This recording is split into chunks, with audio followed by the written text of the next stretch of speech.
Makanya saya jangan sampai saya turun ketemu orang terus di foto lagi.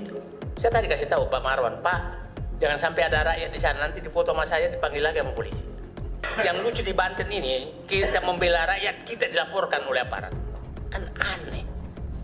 Yang melaporkan saya kan ketua APC. Masa membantu rakyatnya saya dilaporkan, gimana Pak?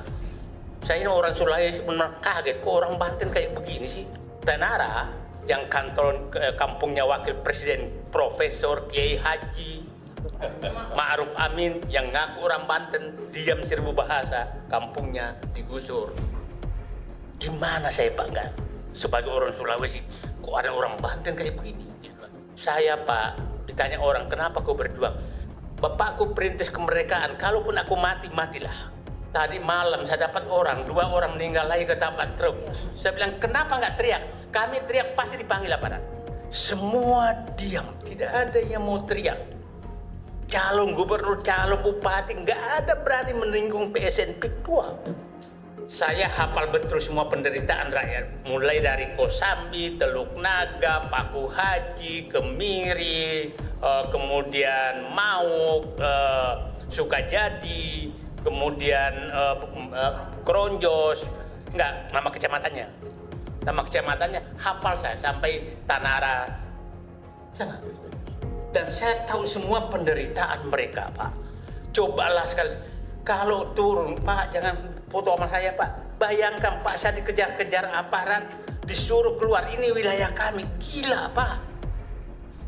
Gila, ini dianggap wilayahnya mereka, gitu. Yang saya lawan adalah kesewenang-wenangan yang dibungkus dengan pembangunan. Rumah saya hampir tiap pagi diintai oleh mereka. Rumah saya mau didemo. Yang pertama kali ingin mendengarkan tentang kasus PSN PIK 2, yaitu DPD. Saya sudah merasa kehilangan harapan sama sekali karena semua lembaga formal itu menganggap saya itu musuh. Apalagi partai-partai. Partai itu sebagian besar memang sudah di tanda kutip, nggak usah tanda kutip lah, dicukungin oleh mereka. Jadi saya kehilangan harapan. Nah, hari ini saya merasa ada angin segar bahwa ada lembaga formal yang mau mendengarkan persoalan rakyat, bukan persoalan kecil. Saya sudah 6 bulan persis hampir tiap hari ke sana dengan ancaman macam-macam. Saya pernah jadi begini, Pak, sebelum saya ini. Itu semua wilayah yang diklaim sebagai PSN PIK 2, yang diklaim sudah dapat izin lokasi, yang faktanya kita tidak pernah tahu yang mana batasnya. Nggak pernah tahu. PSN itu batasnya mana sih? Nggak ada yang tahu. Yang dapat izin lokasi batasnya mana? Nggak ada yang tahu. Nah, saya pikir DPD punya hak meminta mana batas PSN PIK 2. Karena saya pernah mendengar pengacaranya Haris Asar, dia bilang hanya 1.700 hektar. Tapi kalau dibaca rencana sekarang, itu kan direncanakan tahun 2024 sampai 2060, itu sampai Merak.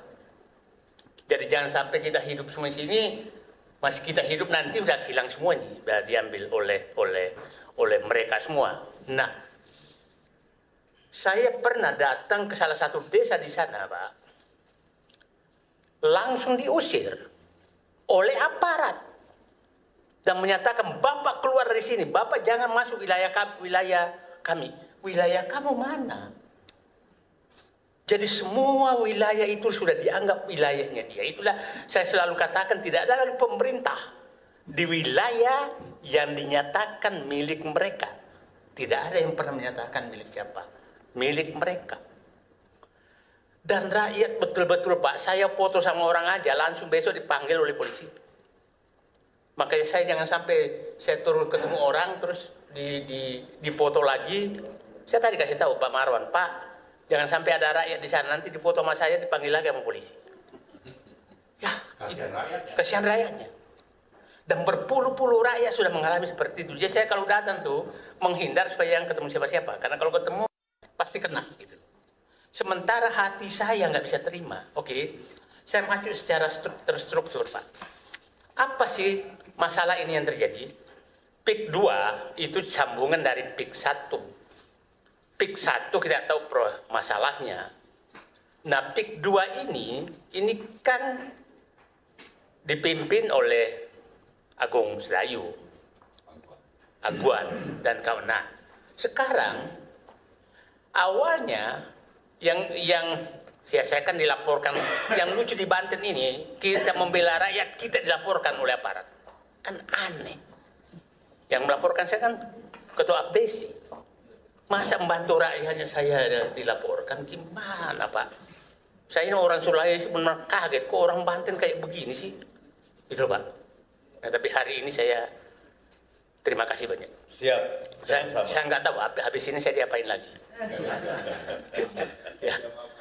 Saya tadi ke Marwan, turun cek karena saya dari kemarin saya dapat info akan ada demo karena saya dulu mau datang. Jadi kalau ada saya nggak datang sebenarnya. Saya yang lawan, tenang aja. Nah, PSN PIK 2 itu awalnya sebenarnya PIK 2 itu hanya namanya Pantai Indah Kosambi. Bukan PIK. Bukan Pantai Indah Kapuk. Pantai Indah Kosambi namanya. Makanya hanya Kecamatan Kosambi. Tapi karena berhasil membebaskan tanah lebih banyak, maka dibikin PIK 2. PIK 2 dulu Kronjo itu PIK 9. Tenara yang kantor kampungnya Wakil Presiden Profesor Kiai Haji Ma'ruf Amin yang ngaku orang Banten, diam 1000 bahasa, kampungnya digusur. Gimana saya Pak enggak sebagai orang Sulawesi, kok ada orang Banten kayak begini? Wajar kan Pak? Normal saya sangat kecewa. Nah, masuklah karena keluar nama PSN PIK 2, maka semua sampai rencana tahun 60 tahun ke 2060 itu, sampai Merak itu namanya PSN PIK 2. Jadi saya hanya berharap Bapak yang punya kewenangan meminta, berikan kami keputusan pemerintah batasan PIK 2 itu yang mana. Yang kedua, Bapak punya hak meminta batasan izin lokasi yang diberikan oleh Pemda Kabupaten Tangerang itu yang mana, supaya clear.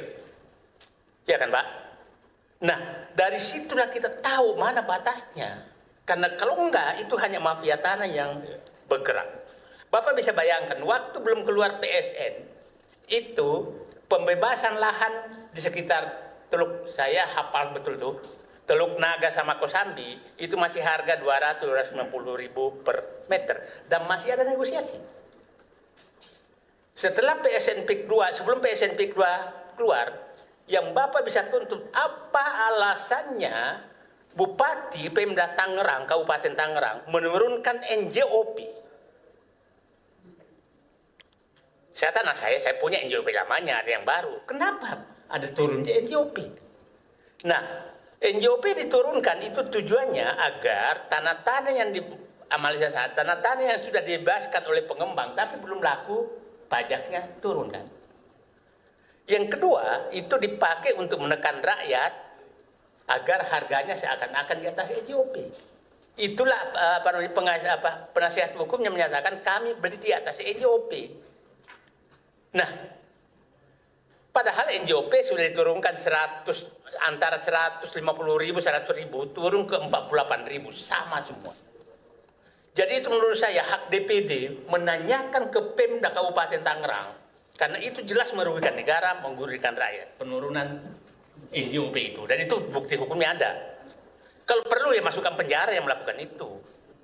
Kita nggak bisa membiarkan kebiadaban ini. Ini biadab. Gitu loh. Nah jangan karena dia dari partai besar kita harus takut. Saya Pak, ditanya orang, kenapa kau berjuang? Bapakku perintis kemerdekaan. Kalaupun aku mati, matilah. Walaupun bukan kampungku. Tapi saya melihat pendaratan. Ya saya mengharap bapak-bapak, udahlah. Makanya saya menghimbau Presiden Prabowo yang menyatakan, saya mau mati membela kebenaran, keadilan dan kebenaran. Maka saya ngajak dia mati di PSN PIK 2. Kita mati di situ. Karena Bapak bisa bayangkan, Pak, tadi malam saya dapat 2 orang meninggal lagi ketabrak truk. Saya bilang, kenapa nggak teriak? Kami teriak pasti dipanggil aparat. Ini nggak ada lagi negara di Banten ini. Nggak usah bapak-bapak, saya ceritakan saja. Mobil anak saya ditabrak oleh mobil mereka. Yang datang ke rumah satu aparat, bukan mereka. Dan menekan saya.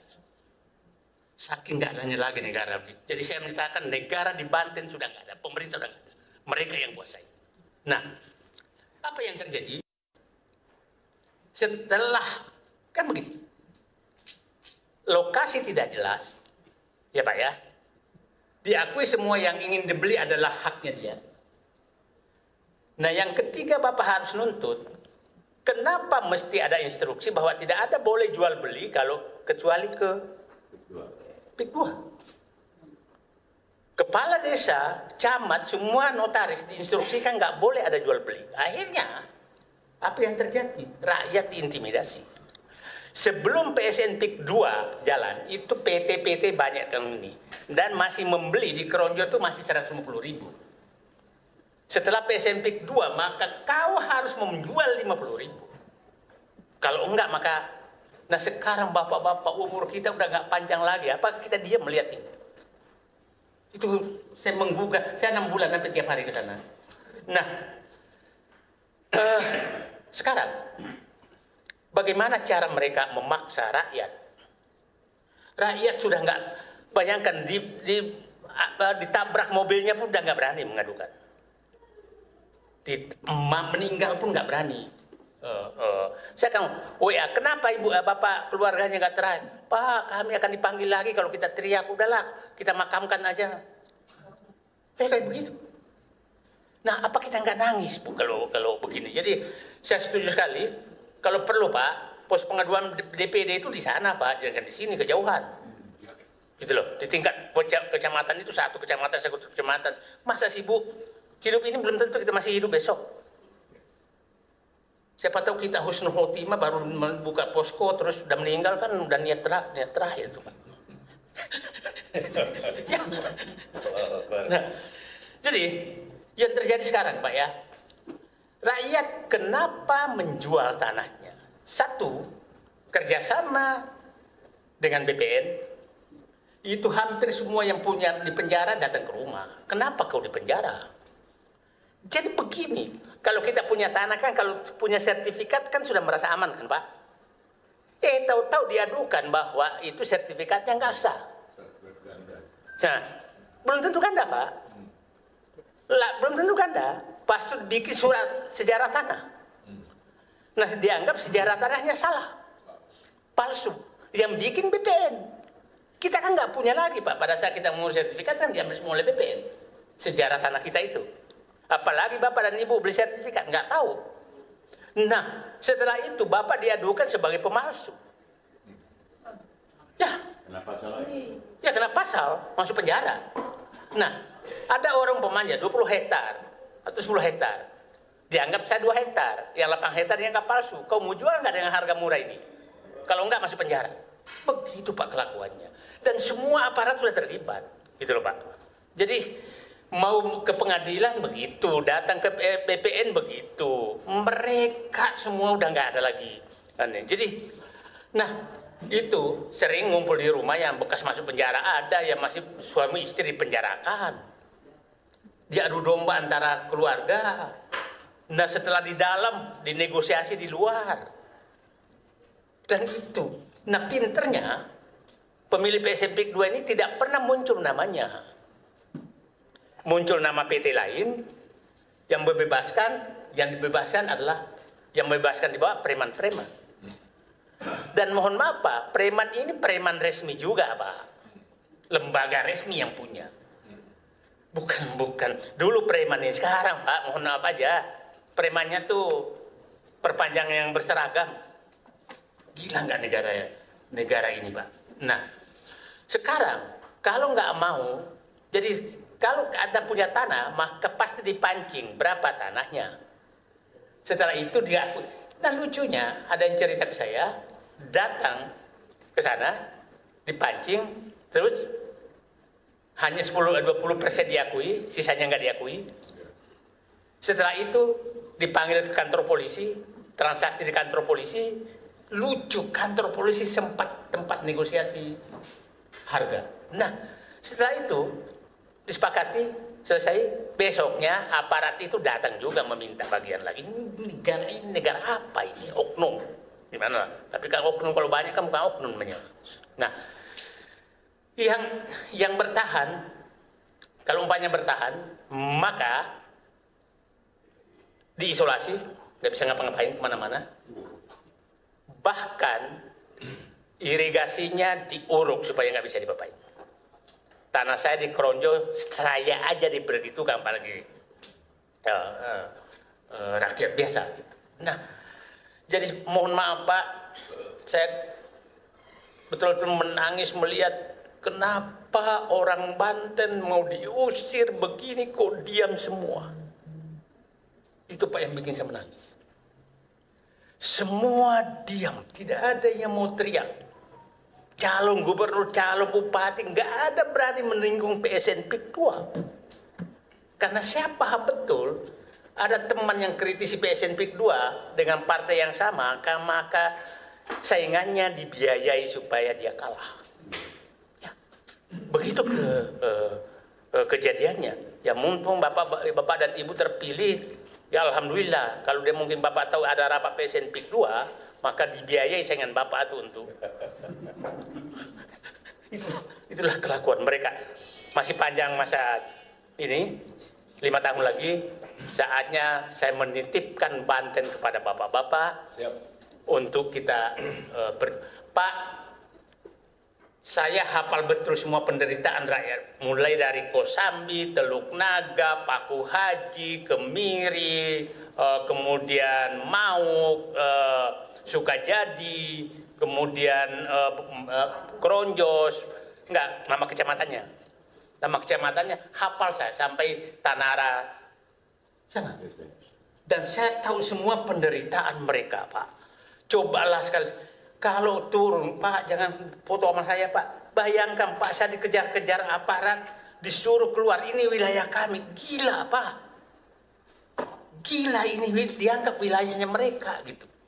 Nah, jadi saya hanya menitip DPD supaya kayak ini. Satu, mohon dengan kekuatan formal Bapak meminta batasan PSN PIK 2 itu apa.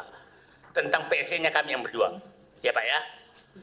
Batasan izin lokasi yang diberikan oleh Pemda itu di mana.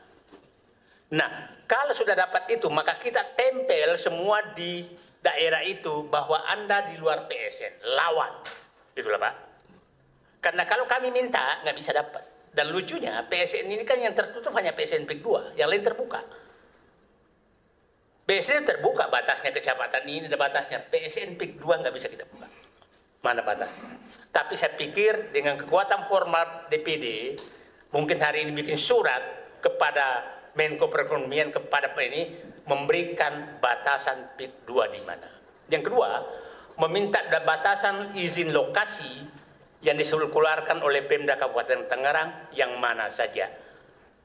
Nah, nanti kita lihat di situ lubang hukumnya kenapa dikasih, apa alasannya dikasih tanpa perundingan dengan apa namanya, dengan masyarakat. RUTR-nya gimana, RUTR-nya. Di situ kita mau masuk apa namanya, hal-hal itu. Ibu bisa bayangkan Pak, ketemu anak kecil di sana. Dan itu gampang sekali dirayu rakyat di sana. Rayuan sekarang itu misalnya adalah sepeda listrik. Kalau Bapak datang kampung sana, sepeda listrik banyak sekali. Karena itu rayuan mereka kepada anak-anaknya supaya anak Bapak menggoda bapaknya untuk pindah. Bapak turun ke sana, sepeda listrik yang paling banyak. Kok bebas? Saya tanya kenapa? Ya itu Pak, kita dikasih. Yang ngasih adalah aparat desa, bukan siapa-siapa. Bapak bisa bayangkan, bagi gambaran saja. Satu lagi Pak, Bapak meminta kemana aset negara yang diambil. Aset negara ada 4 di sana Pak, yang diambil kita nggak tahu. Satu, hutan mangrove itu 1.400 hektar. Kedua, sungai dan bantaran sungai itu kan aset negara Pak. Perhitungan saya, sungai dan bantaran sungai, kira-kira 10 sungai yang lebar-lebar itu, yang 20-an meter, itu 10 sungai panjang 10 km, maka itu ada 1.000 hektar perhitungan saya. yang diambil alih oleh mereka, ada nggak ganti ruginya? DPD berhak meminta itu ke daerah, ada nggak ganti ruginya ini? Yang ketiga, jalan-jalan kampung, jalan desa, jalan provinsi, jalan negara kan hilang semua tuh, diambil semua mereka. Itu juga menurut saya 1000 hektaran tuh jalan itu. Ganti ruginya mana? Ya kan? Yang ketiga, irigasi Pak, irigasi sungai, irigasi sawah, irigasi tambak itu kan milik negara Pak, milik daerah. Kok hilang aja tanpa ganti rugi? Yang keempat adalah tanah timbul.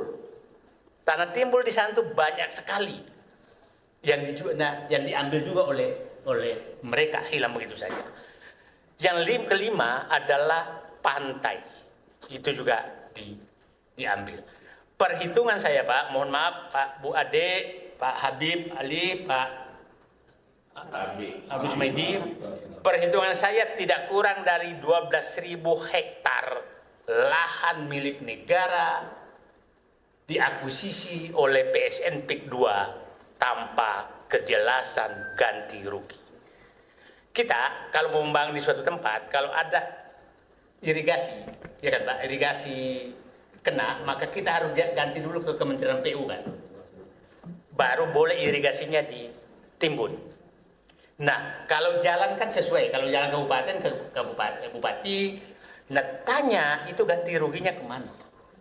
Itu saya yakin nggak ada. Jadi tadi saya nitip Pak luas,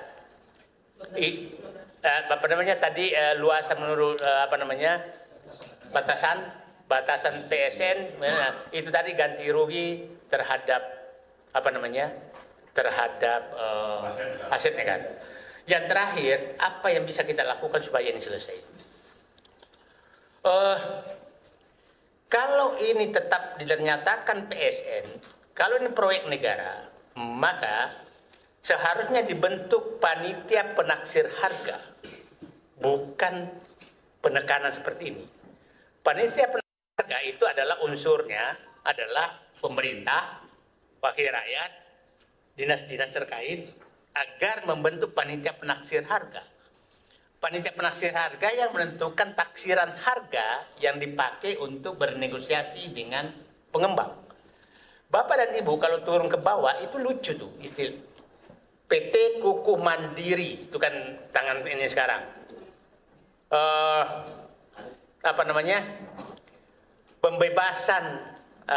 Pembebasan lahan. Kantor pembebasan lahan PT Kukuh Mandiri. Kata pembebasan lahan itu hanya berlaku untuk proyek pemerintah. Kalau bukan, maka itu transaksi biasa. Yang dulu di bawahnya lagi didukung oleh abdesi. Itu tertulis. Jadi, mungkin juga saran saya DPD mengundang abdesi. Tanya apa peran kau di bawah? Kenapa rakyat tersiksa seperti ini gitu loh Pak. Jadi mengundang abdesi, mengundang Pemda Tangerang menjelaskan tadi 3 hal, luasan PSN berapa. Itu kalau menurut saya itu dijadikan agenda nasional itu supaya PSN lain juga dibuka batasannya. Yang terkait Pemda Tangerang itu satu, penurunan PBB ya Pak ya. Kedua, aset negara yang hilang Pak ya. Yang ketiga, batasan izin lokasi dan proses izin lokasi ini terjadi seperti apa. Saya ulangi, saya dikejar terus bahwa seakan-akan saya anti pembangunan Pantai Utara Tangerang. Yang saya lawan adalah kesewenang-wenangan yang dibungkus dengan pembangunan. Itu mereka harus tahu. Bukan sama sekali, saya tidak pernah terlalu protes BSD karena mereka terus transaksinya transaksi pasar biasa. Bukan penekanan, harganya harga normal. Saya tidak protes pembangunan tol di sekitar ini karena memang harganya harga normal. Saya protes adalah ketidakadilan dan kezoliman yang terjadi di PSN PIK 2. Dan itu terjadi di bawah Pak. Semua orang yang bicara mungkin habis ini, siapa tahu beredar nanti, mungkin akan Anda dipanggil aparat. Tapi udahlah, bismillah, kita belum tentu mati sampai besok, siapa tahu ini niat kita akhir dan kita husnul khotimah. Itu saya pikir, Pak. Jadi mohon maaf kalau saya saya udah mulai Mei, Pak. Mulai Mei saya berjuang hampir tiap hari dengan tantangan yang sangat berat. Rumah saya hampir tiap pagi diintai oleh mereka. Rumah saya mau didemo apa mereka, tapi bismillah saya tidak akan lari walaupun kampung saya bukan asli di sini. Tapi siapa tahu Allah menunjuk saya untuk menjadi